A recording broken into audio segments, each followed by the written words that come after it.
Olá, povo santo, lindo e abençoado de Deus, mais uma aula aqui no canal. Quem não me conhece, meu nome é Maristela Coura. Quem está aqui a primeira vez, antes da gente começar a aula, já se inscreve no canal, já clica no sininho, para você ajudar esse vídeo a chegar em mais pessoas, a propagar a palavra do Senhor, tá bom? Então, hoje nós vamos falar ainda Deuteronômio, do 11 ao 34. Na verdade, eu vou resumir aqui para vocês porque Deuteronômio é o quinto livro de Moisés. Ele fala muito sobre leis ainda, purificações, obrigações.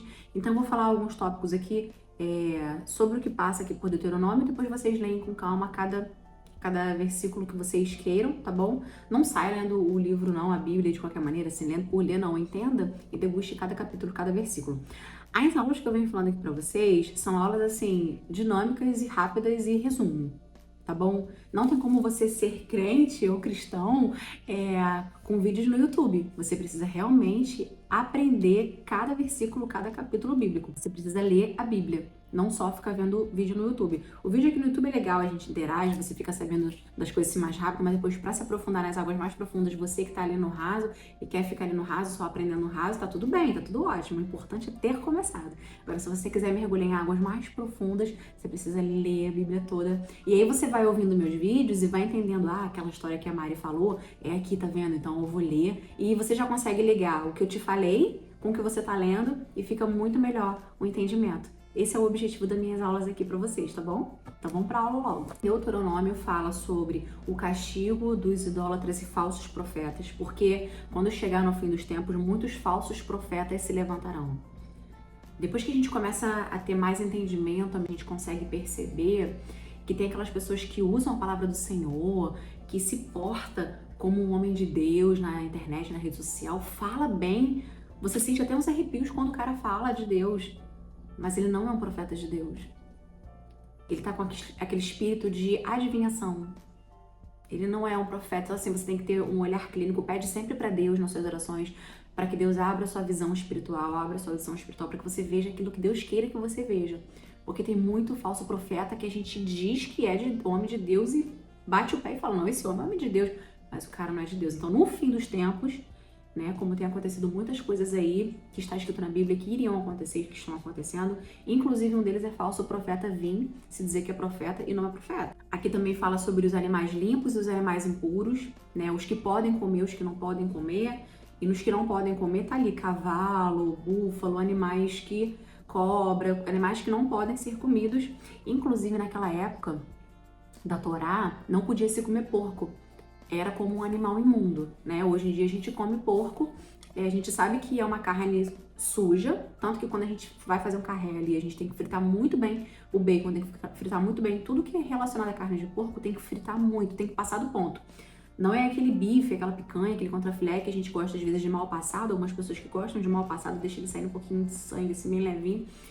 Não, a carne de porco você tem que fritar ou cozinhar muito, porque tem muita doença na carne do porco, muito vírus, muita bactéria, muito verme. Então, a carne de porco antigamente ela era impura. Hoje em dia a gente come, mas na época da Torá ele era considerado como um animal impuro, tá? Depois ele tá aqui no Deuteronômio 14, depois dá uma lida com calma para você. Ficou na curiosidade? Eu não consigo dizer todos aqui porque não dá tempo, mas você vai lá e dá uma olhada. Aqui também diz sobre os dízimos e o serviço do Senhor. O que significa? Você tem a obrigatoriedade de dar o seu dízimo, né? Que é a sua parte do seu salário ali para Deus, para a casa do Senhor, para continuar fazendo a obra. É uma obrigatoriedade para quando você é membro da igreja. Por quê? Você tem essa obrigatoriedade? Porque isso é em juízo desde quando existia a Torá. Deus pede que dê uma parte do seu salário, que é uma bênção que Deus dá para sua vida, e Ele quer de volta para casa dele para você poder ajudar outras pessoas a conhecerem a palavra do Senhor. Por exemplo, você vai para uma congregação, você vai para uma igreja. O que mantém aquela igreja aberta é o dízimo dos membros, são as ofertas, que pagam o aluguel, que paga a luz, que paga a água, que paga pessoas para fazer limpeza na igreja, porque tem muitos voluntários, tem voluntário para isso, voluntário para aquilo, mas tem outras coisas que não dá para ter voluntário, tem que pagar aquela pessoa.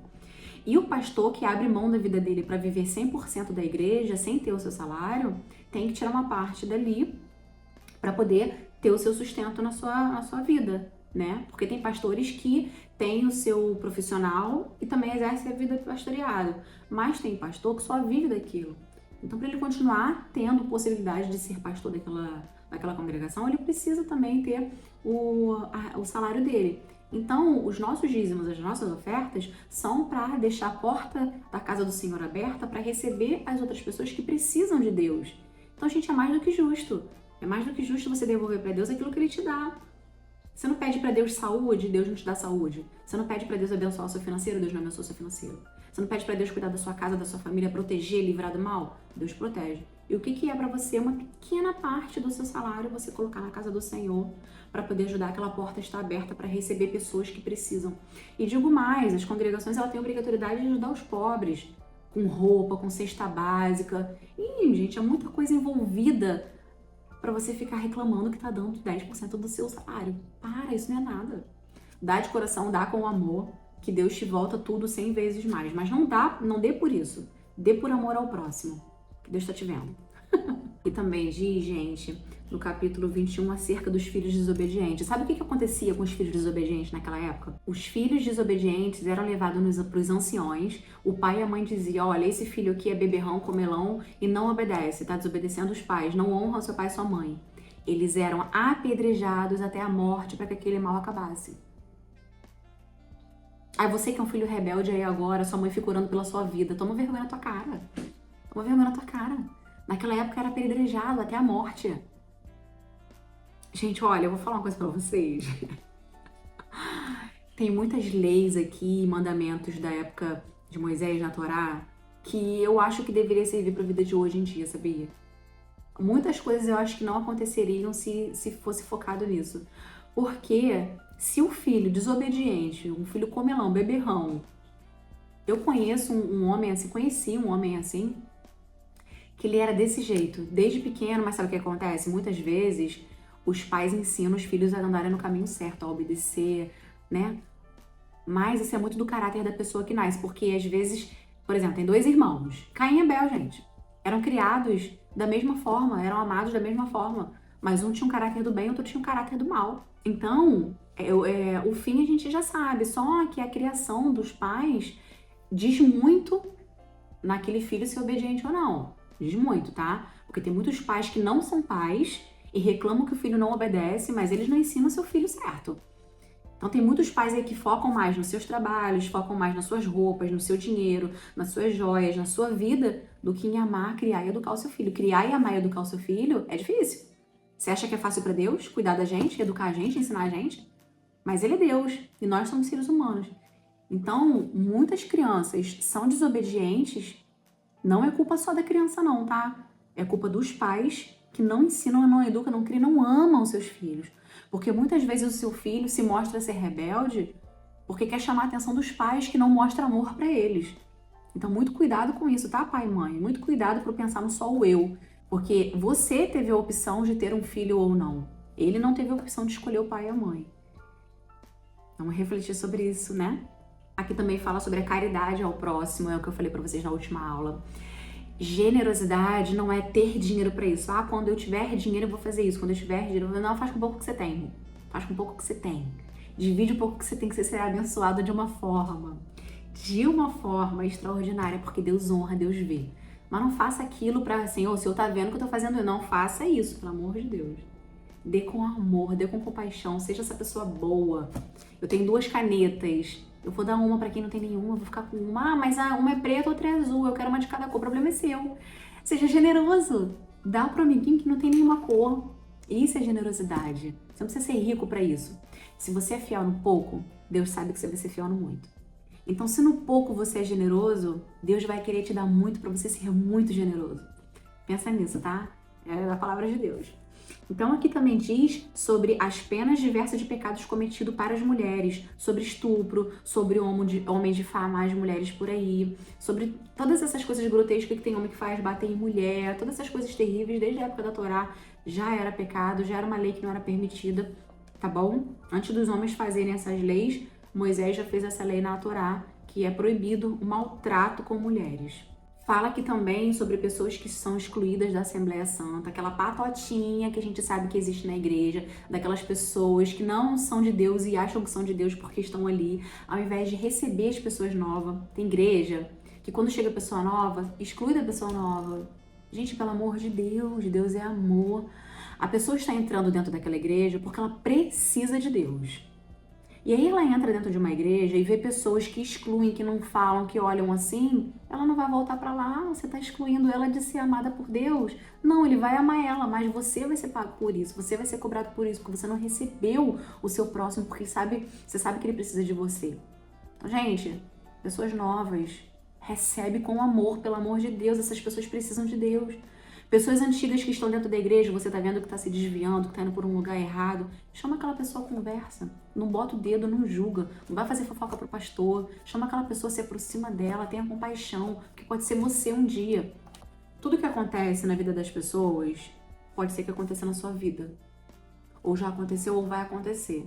Então não seja essa pessoa antipática, essa pessoa sem amor no coração, e vê o próximo precisando e prefere se afastar. Ah, não quero pegar aquilo ali pra mim não, porque aquilo ali é maldição. Quem falou pra você? De repente, Deus quer usar o seu amor, a sua fé, a sua compaixão para ajudar aquela outra pessoa, quer testar você. Lembra que eu sempre falo que Abraão, quando ia matar Isaac para dar para Deus, Deus não queria a morte de Isaac, ele queria o coração de Abraão. Lembra-se sempre disso, tá? Aqui também diz sobre pesos e medidas justas. Não há nada que você vai dar muito que você não vai ter muito. Não há nada que você vai ter pouco que você vai ter pouco. Isso é a lei de Deus, gente. Isso é fato, né? Você não precisa nem ser cristão para você saber disso. Se você dá muito, você ganha muito. Se você dá pouco, você ganha pouco. Isso é fato. Então, se você divide o pouco que você tem, Deus sabe que você vai dividir muito e Ele vai te abençoar por isso, tá? Aqui também fala sobre a oração daquele que dá o dízimo. Ah, Mari, eu vou dar uma oferta. Eu tô aqui da minha casa, eu quero dar uma oferta para minha igreja agora. Eu fui abençoado, eu quero abençoar. E aí aqui no Deuteronômio 26, no 13, te ensina, e eu vou ler pra você. Depois você lê com calma, todas as vezes que você for orar, que você não sabe o que falar com Deus, mas você quer ofertar na casa do Senhor, quer abençoar a vida de alguém, você lê aqui, ó. E dirás perante o Senhor teu Deus: tirei o que é consagrado da minha casa e dei também ao levita, e ao estrangeiro, e ao órfão e à viúva, conforme a todos os teus mandamentos que me tens ordenado. Nada trapacei dos teus mandamentos, nem dele me esqueci. Então aqui você está fazendo uma oração, dizendo para Deus que você está tirando da sua casa para você ajudar o próximo que não está passando por cima de nenhum mandamento do Senhor e para que Ele te abençoe e te veja. Dessa forma, gente. Não pega o seu dinheiro e fala assim: Senhor, tô dando aqui, ó, mas olha para mim, tá? Me dá em dobro, né? Essa não, tá, gente? Pelo amor de Deus. Ai, Jesus. Então, aqui continuando, fala sobre o castigo por desobediência, no 28. Deus faz um novo pacto com o povo, e assim, a misericórdia de Deus para os que se arrependem, né? Porque aquilo que eu falei para vocês, não adianta só se arrepender. Você precisa se arrepender verdadeiramente no seu coração, confessar para Deus o seu pecado e que você errou, e não fazer mais. Agora, tá, eu pequei contra uma pessoa, estou arrependido do que eu falei com aquela pessoa.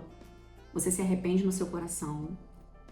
Fala com aquela pessoa: fulana, eu me excedi, eu me arrependo do que eu fiz, estou mandando essa mensagem pra você, ou estou te ligando, estou te falando, porque eu quero aliviar o meu coração.